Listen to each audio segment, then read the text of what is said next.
வணக்கத்துடன் இது இன்பா டாக்ஸ்.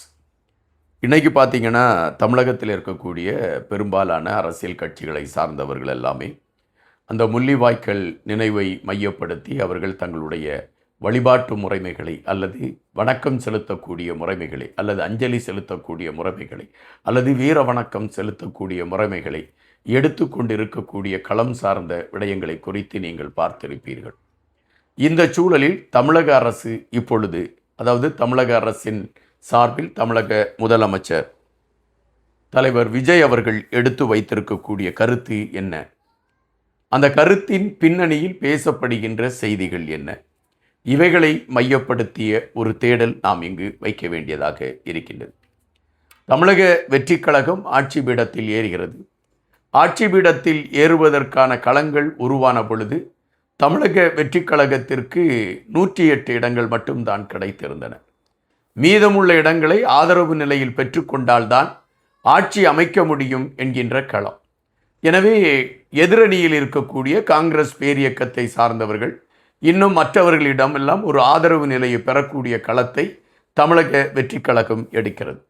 அதன் அடிப்படையில் காங்கிரஸ் பேரியக்கம் தமிழக வெற்றி கழகத்தோடு கூட்டணி அமைத்து தங்களிடம் இருக்கக்கூடிய 5 சட்டமன்ற உறுப்பினர்களையும் ஆதரவென்று கொடுத்து விடுகிறது. அதன் பின்பு மற்ற கட்சிகள் இணைகின்றன. காங்கிரஸோடு தமிழக வெற்றி கழகம் இணைந்த மறுநிமிடமே விமர்சனங்கள் பிறக்க தொடங்கின. காங்கிரஸோடு இணைந்து விட்டது தமிழக வெற்றி கழகம் என்று கடுமையான விமர்சனங்களை பலர் எடுத்து வைத்தார்கள். ஆனால் இங்கு ஒரு விடயத்தை நாம் தெளிவாக பார்க்க வேண்டியதிருக்கின்றது. தமிழக அரசியல் களத்தில் காங்கிரஸ் பேரியக்கம் தமிழர்களுக்கு எதிரான ஒரு துரோகத்தை செய்திருக்கிறது என்பதில் மாற்று கருத்தல்ல.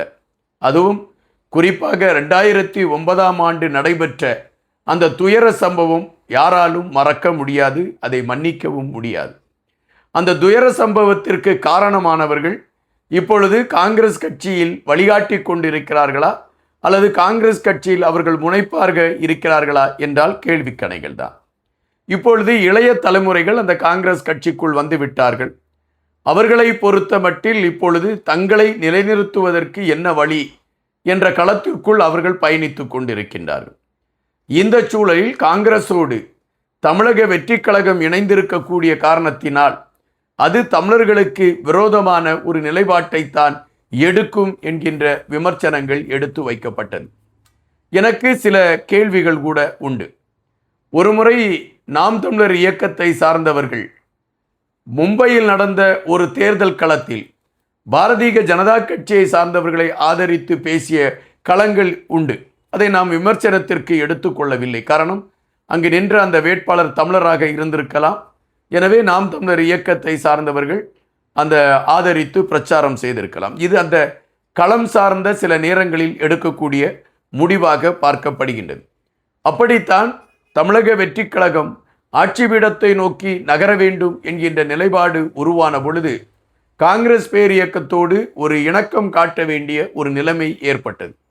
அப்படி ஏற்பட்டவுடன் பல விமர்சனங்கள் நான் முன்பு சொன்னதுதான். தற்பொழுது மே 18ஆம் தேதி வந்தவுடன் தமிழகத்தில் இருக்கக்கூடிய பலர் என்ன நினைத்தார்கள், இந்த மே 18 இந்த ஆட்சியில் இருக்கக்கூடியவர்கள் காங்கிரஸ் கட்சியின் கூட்டணியில் இருக்கிறார்கள், கண்டிப்பாக இவர்கள் ஒரு எதிரான ஒரு நிலைப்பாட்டை எடுப்பார்கள் என்றுதான் எதிர்பார்த்து கொண்டிருந்தார்கள். ஆனால் காவல்துறை அதிகாரிகள், நீங்கள் பார்ப்பீர்கள் என்றால் தமிழகத்தில் பெரும்பாலான இடங்களில் ஒட்டப்பட்டிருக்கக்கூடிய சுவரொட்டிகள் மே 18 மையப்படுத்தி நடைபெறுகின்ற நிகழ்வுகள், இவை எவற்றிற்குமே காவல்துறை அதிகாரிகளோ தமிழக அரசோ எந்தவிதமான தடையும் விதிக்கவில்லை என்பது ஒரு ஆரோக்கியமான ஒரு செய்தியாக நாம் இங்கு பார்க்க வேண்டியதிருக்கிறது. இதற்கு முன்பு நாங்கள் அப்படியெல்லாம் செய்ய மாட்டோம் என்று சொல்லிவிட்டு நாம் சுவரொட்டி ஒட்டினால் அந்த சுவரொட்டியை கிழித்து விடுவார்கள், அல்லது சுவரொட்டி ஒட்டுவோரை கைது செய்து கொண்டு போய் காவல்துறையில் அந்த அலுவலகத்தில் வைத்துவிட்டு மறுநாள் அந்த நிகழ்வுகள் எல்லாம் முடிந்த பின்பு அவர்களை வெளியே அனுப்புவார்கள். இவைகள் தொடர்ச்சியாக நடந்து கொண்டிருந்தது. ஆனால் முதல் முறையாக இந்த முறைதான் எந்த கெடுபிடிகளும் இல்லாமல் இந்த மே 18 அந்த தமிழர்களுடைய இழப்பை மையப்படுத்தி தமிழ் நெஞ்சங்கள் தவிக்கக்கூடிய நிகழ்வுக்கு எந்தவித தடையும் இல்லாமல் செயல்படுவதற்கான ஒரு களம் அமைந்திருக்கிறது என்பதை நாம் பார்க்க வேண்டியிருக்கின்றது. இன்று தமிழக வெற்றிக் கழகத்தின் தலைவர் விஜய் அவர்கள் தமிழகத்தின் மாண்புமிகு முதலமைச்சராக இருக்கக்கூடிய விஜய் அவர்கள் இன்று முதலமைச்சர் என்கின்ற அடிப்படையில் தன்னுடைய கருத்துக்களை பதிவிட்டிருக்கின்றார். முள்ளிவாய்க்கால் நினைவுகளை இதயத்தில் ஏந்துவோம். அவர் பதிவிட்டிருக்கக்கூடிய அந்த பதிவில் குறிப்பிட்டிருக்கக்கூடிய விடயம், முள்ளிவாய்க்கால் நினைவுகளை இதயத்தில் ஏந்துவோம், கடல் கடந்து வாழும் நம் சொந்தங்களின் உரிமைக்காக எப்பொழுதும் நாம் துணை நிற்போம் என்று அவர் குறிப்பிட்டிருக்கின்றார். அதாவது ஒவ்வொரு அரசியல்வாதிகளுக்கும் பல களங்கள் இருக்கின்றன. அடுக்கு மொழிகளை பேசி அன்பே ஆருயிரே உங்களுக்காக நாங்கள் இருக்கிறோம், உங்களுக்கு ஒன்றென்றால் நாங்கள் தீக்குளித்து விடுவோம் என்று சொல்லக்கூடிய அரசியல் களங்கள் இருக்கின்றன. ஆனால் வார்த்தைகளை சுருக்கிவிட்டு செயலில் அதை முனைப்பு காட்ட வேண்டும் என்கின்ற நிலைப்பாட்டில் பயணிக்கக்கூடிய விஜய் அவர்கள் மிக தெளிவாக தன்னுடைய தொலைநோக்கு சிந்தனையை இங்கு எடுத்து வைத்திருக்கின்றார். முள்ளிவாய்க்கால் நினைவுகளை இதயங்களில் ஏந்துவோம். ஒரு தமிழன் வாழுகின்ற அந்த நிமிடம் வரை அவனுடைய இதயத்தில் அந்த முள்ளிவாய்க்கால் நினைவுகள் இருந்து கொண்டுதான் இருக்கும் என்பதும், அதை நாம் ஏந்தி கொண்டுதான் பயணிக்க வேண்டும். காரணம், அது நமக்கு அவ்வளவு வலியை கொடுத்த ஒன்று அல்லது நம்முடைய இதயத்தை பெயர்த்த ஒன்று என்கின்ற அடிப்படையில் அந்த கருத்துக்களை அவர் பதிவிட்டிருக்கின்றார்.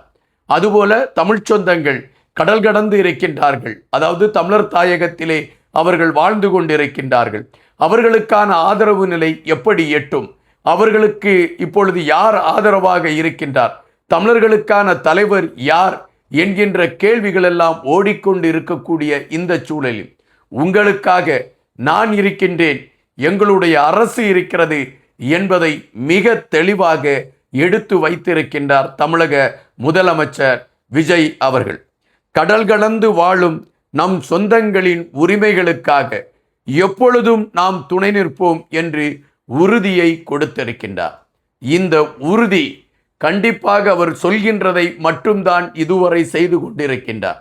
கண்டிப்பாக ஈழச் சொந்தங்களுக்காக அவர் எடுத்து வைத்திருக்கக்கூடிய இந்த ஒரு ஆறுதலான கருத்து என்பதை விட, உங்களுக்காக நான் துணை நிற்பேன் என்று அவர் எடுத்து வைத்திருக்கக்கூடிய கருத்து தமிழர் தாயகத்தில் ஒரு மாற்று அரசியலை கொண்டு வருவதற்கும், தமிழர் தாயகத்தில் கண்ணீர் வடித்து கொண்டிருக்கக்கூடிய தமிழர்களுக்கு ஒரு மறுவாழ்வு கிட்டுவதற்கும் தமிழகத்தில் இருந்து என்னுடைய கரம் ஆதரவாக இருக்கும் என்பதை மிக அழுத்தமாக பதிவு செய்திருக்கின்றார் தலைவர் விஜய் என்பதுதான் இதில் நாம் புரிய வேண்டிய ஒன்றாக இருக்கின்றது.